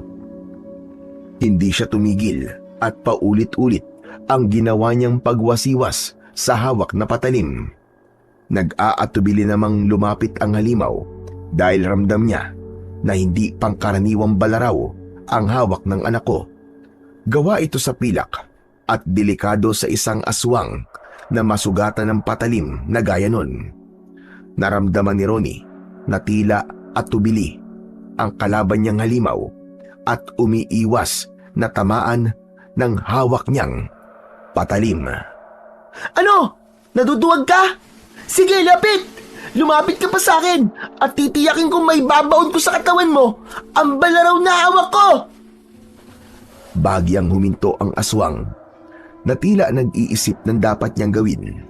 Subalit mas lalong naging alerto ang anak ko, lalo na't anumang sandali ay posibleng may iba pang aswang na dumating at magtulungan para siya ay harapin. Umaangil ang aswang na tila ibig siyang takutin. Sige, umangil ka ng umangil hanggat gusto mo. Pero hindi ako matatakot sa'yo. Alam kong ikaw ang natatakot sa akin. Dahil takot kang masugatan. Ang hawak kong balaraw ay pumatay sa isa sa mga kasama mo. Pinatay siya ni tatay. Sa sinabi niyo ni Ronnie, ay lalo lang nagalit ang aswang Kaya muli itong kumuha ng tiyempo upang dumaluhong kay Ronnie. Gamit ang paa ng aswang ay lumundag ito ng malakas papunta sa aking anak. Ngunit mabilis na nakatakbo papalayo si Ronnie. Tuloy-tuloy siya sa kasukalan. Pero tumatakbo rin at nakasunod sa kanya ang aswang. Hinabol siya nito. Ayaw talaga akong tigilan ng walang yang aswang na yan. Lalo siyang nagalit nang sabihin ko na napatay ni tatay ang isa niyang kasamahan. Maraming mga damo, may mga puno din, subalit hindi naging sagabal sa paghahabulan ng dalawa. Hanggang sa pagtakbo ni Ronnie, sa halip nakakampi ang kanyang makita, ay isa pang aswang ang nakasalubong niya. Nanlaki ang kanyang mga mata at nakaramdam ng pagkataranta. Diyos ko, naloko na. Nakorner na ako ng dalawang aswang. May aswang sa harap ko. May aswang din sa likod ko. Anak ng putya, oo. Paano na to? Anong gagawin ko? Huminto si Ronnie sa pagtakbo. Maging ang dalawang aswang ay tumigil din. Naririnig niya ang pag-angil na tila may kasamang pagbungisngis. Ibig sabihin ay pinagtatawanan siya ng mga ito. Mga lokon to ah. Tinatawanan pa ako. Hoy, kayong dalawang mokong! Kung inaakala nyo na matitepok nyo ako, mali kayo doon. Hindi nyo ako mapapatay. Nakikita nyo ba tong pilak na balaraw ko? Ito, ang papatay sa inyong dalawa. Magkasabay na umangil ang dalawang aswang. Napatingin si Ronnie sa kaliwa at sa kanan dahil nasa magkabila ang panig ang mga ito. Kaya napapagitnaan nila ang anak ko. Kasabay nun, nakarinig din siya ng sigaw ng ibang kalalakian na taga-isla. Lumalaban sa aswang, nawari humihingi ng tulong. May mga kasamaan kami na mukhang delikado sa aswang ah. Hindi ko naman sila matutulungan dahil may dalawang aswang na handang umatake sa akin ngayon. Kumilos ang aswang papalapit sa anak ko. Maigpit naman niyang hinawakan ang balaraw. Diyos ko, kayo na po ang bahala sa akin. Dalawa ang aswang na to. Sana nandito si tatay para matulungan niya ako. Papalapit na sila sa akin. Ito na yata ang magiging katapusan ko. Pero bahala na. Basta, lalaban na lang ako ng sabayan sa kanila. Bagamat dalawa ang aswang na papalapit kay Ronnie, ay pilit niyang pinalalakas ang kanyang loob. Nagtatalo sa isipin niya ang dapat gawin. Kung tatakbo na lang ba siya para magpahabol hanggang sa mahuli siya at patayin ng dalawang aswang, o lalaban siya ng sabayan. Hanggang may pumasok sa isipan niya. Tila ba nag-flashback sa utak niya ang mga eksena sa pelikulang Panday ni FPJ. Napatingin siya sa hawak na balaraw hanggang sa itinarak niya yon sa lupa. Ah! Balaraw! Tulungan mo ako! Ah! Pagtarak ni Ronnie ng balaraw sa lupa, ay ganun na lang ang gulat niya nang sa paghugot niya nito ay nakita niyang humaba yun at naging isang espada. Kasunod ay nagliwanag din ito. Ha! Naging katulad ng balaraw ni Panday. Tama nga si tatay. Kakaiba nga ang balaraw na ito. Itinaas niya ang hawak na balaraw na naging espada. Hindi makalapit ang dalawang aswang sa kanya dahil sa liwanag mula rito. O ano? Hindi kayo makalapit, no? Nasisilaw kayo, no? Asan ngayon ang tapang nyo, mga aswang? Sige, lapit! Lumapit kayo! Dahil hindi makalapit ang mga aswang, kaya pagkakataon na yun ni Ronnie para atakihin ng mga ito gamit ang talim ng mahiwagang espada. Inihataw niya ang espada sa mga halimaw. Dahil hindi agad nakaiwas ang mga ito, kaya tumama ang talim ng patalim sa katawan ng aswang at lumika ng pahabad sugat. Uubusin ko kayo! Sige! Asan pa ang iba? Lumapit kayo sa akin! Lapit! Samantala, sa lugar naman ni na Senyor Juanito at kanang kamay niyang si Doroy, ng mga pagkakataong yon ay ramdam nilang muling nabawasan ang kanilang mga kasama. Senyor, nabawasan na ulit tayo. Huwag kang mabahala, Doroy. Kahit mabawasan pa tayo, huwag mong ilagay sa utak mo na magagapi nila tayo dahil hindi yung mangyayari. Dahil nararamdaman kong ngayon na yun, sa sandaling ito, magaganap na ang aking hinihintay. Anong ibig niyo sabihin, Senyor Juanito? Ang nakatakdang araw para muling mabuhay ang aking mga ninuno na nakalibing dito sa Isla Andalusia. Kaya sila ang tuluyang tatapos sa mga natitirang tao dito sa isla. Mas malakas sila.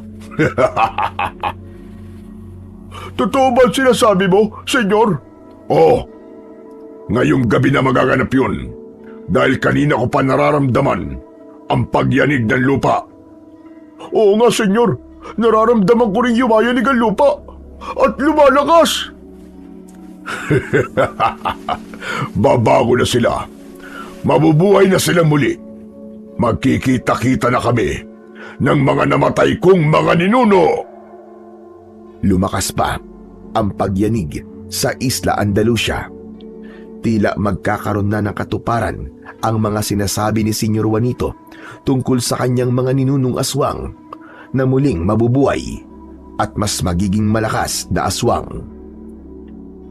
Naramdaman din ni Ronnie ang papalakas na pagyanig, kaya napaluhod siya sa lupa upang hindi siya mabuwal. Ang dalawang aswang na nakasagupa niya ay pareho lang walang buhay. Lalo pang lumakas ang pagyanig. Naramdaman ni Ronnie ang tila ingay mula sa ilalim ng lupa. Anong nangyayari? Bakit parang nagkakaroon ng bitak ang lupa? Anong gagawin ko? Kung sa aswang ay malakas ang loob ni Ronnie, subalit sa nararamdaman niyang pagyanig ay kabado ito. Lalo na nang makita niya na bumibitak ang lupa. Hindi natapos sa pagbitak ng lupa ang idinulot ng pagyanig, kundi mula sa mga bitak ay nakita ni Ronnie na may mga itim na nilalang na lumilitaw. Mga nakakatakot na nilalang mula sa kung saang daigdig, at tila siya ang punteriya ng mga ito.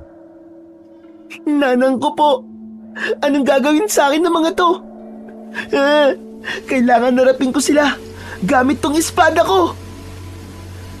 Mabagal ang paglapit ng mga itim na nilalang, kaya nagkaroon ng pagkakataon si Ronnie para makapaganda. Sa paglapit sa kanya ay agad niyang inundayan ng taga, kaya naputol ang bahagi ng katawan na tinamaan. Ang ilan ay naputol pa ang ulo at gumulong sa lupa, kaya lang patuloy sa paggalaw ang itim na nilalang kahit pa kulang na at putol na ang bahagi ng katawan. Lagot! Bakit parang di sila namamatay? Paano ngayon yan? Anong gagawin ko? Napaurong si Ronnie dahil lumalakad at patuloy na gumagalaw ang maiitim na nilalang na galing sa ilalim ng lupa. Samantala, sa lugar ni na Senyor Juanito ay nakita rin nila ang paglitaw ng mga nilalang mula sa mga bitak. Ano mga yan, Senyor? Sila mga kakampi at tauhan ng mga ninuno ko. Ang kakaibang uri ng aswang na kanilang mga bantay. Matatapat na tauhan na kasamang nabuhay. Kung ganun, nasa na mga ninuno mo? Bakit wala pa sila? Maghintay tayo, Doroy. Darating din sila. Kaya magkakasama kaming muli. Kaya dito sa isla to, ito na ang aming magiging bagong lupain. Dito sila muling bubuo ng balwarte na unang nabuhay ang mga bantay para linisin at ganap ng tapusin ang mga posibleng hadlang. Sila ang magiging katuwang natin. Kung ganun, samahan natin sila, Senyor. Baka lalabas na rin sa bitak ang mga ninuno nyo. Babangon sila mula sa ilalim ng lupa kapag wala na ang mga hadlang na narito sa isla. Maaaring ganun na nga, Doroy. Kaya tulungan na natin ang mga itim na nilalang. Hanapin na natin at tapusin ang mga kalalakihan dito sa isla. Kasama ni na Senyor Juanito at Doroy ay sumunod sa kanila ang mga itim na nilalang. Kailangan na nilang tapusin ang grupo ng mga kalalakihan hanggang sa makarating sila sa kinaroroonan ni Ronnie. Nakita nila ang anak ko na mag-isang nakikipaglaban sa mga nilalang mula sa ilalim ng lupa. Senyor, nakikita mo ba nakikita ko? Oo, Doroy. Matapang na bata. Anak siya ni Berting, ang lalaking hambog na kontra sa atin. At ayaw maniwala sa mga sinasabi niyo. Bakit ang batang yan ang narito? Wala ang kanyang ama. Yun nga rin ang ipinagtataka ko. Di kaya patay na ang tatay niya? Mainam naman kung ganun. At tama lang sa kanya yun. Masdan mo, senyor. Pambihira ang katapangan ng bata. Ang kanyang espadang ginagamit. Mukhang kakaiba at may kapangyarihan. Pero hindi niya mauubos ang mga itim na nilalang. Wala nang kamatayan ng mga yan. Hindi sila mamamatay. Magkahiwa-hiwalay man ang kanilang mga katawan. Muli silang mabubuo upang muling lumaban. Ganun talaga ang nangyayari, kaya nahihirapan si Ronnie para labanan ang mga nilalang. Hindi rin niya alam kung may buhay pa ba sa ibang kalalakihang taga-isla o mag-isa na lamang siyang lumalaban sa mga kampon ng kadiliman. Halika, Doroy. Lapitan natin ang matapang na bata. Lumapit sila kay Ronnie. Inutusan ni Senyor ang mga itim na nilalang upang tumabi muna at sumunod naman sa kanya. Pinapahanga mo ko, bata. Senyor Juanito, Kilala mo ko? kayo ang gusto magpaalis sa amin dito sa isla. At kayo rin ang may kagagawan ng pagkasunog ng mga bahay namin. Ano ngayon? May reklamo ka ba? Masama kayo. Palibasa mga aswang kayo. Mga kampo ng demonyo. Nakita niyo na, senyor? Pati ang batang yan, kakaibang tapat sa dila. Manang-mana sa kanyang hambog na ama. Hindi hambog ang tatay ko. Kundi siyambog, ano ang tatay mo? Pakialabero? Nagmamagaling? Mabait ang tatay ko. Pero alam mo bang kontrabida siya? Kung sumunod na lang ba sila, wala sanang naging malaking gulo. Kaya lang matigas ang tatay mo. At pinangunahan pa niya ang pagbuo ng grupo para labanan ako. Isang malaking pagkakamali na ginawa niya. Dahil hindi kami papayag, napaalisin niyo kami rito. Matagal na kami nakatira dito sa Isla Andalusia. Tapos, ganun-ganun na lang, paalisin niyo kami. Naku, senyor, manang-mana sa kanyang pinagmanahan ng batang yan. Kung patulan na kaya natin, nakakapikon na ang kutong lupang yan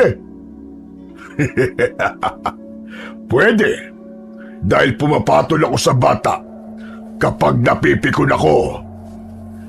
Biglang nagbago ang anyo ni na Senyor Juanito at Doroy. Naging nakakatakot na aswang ang mga ito.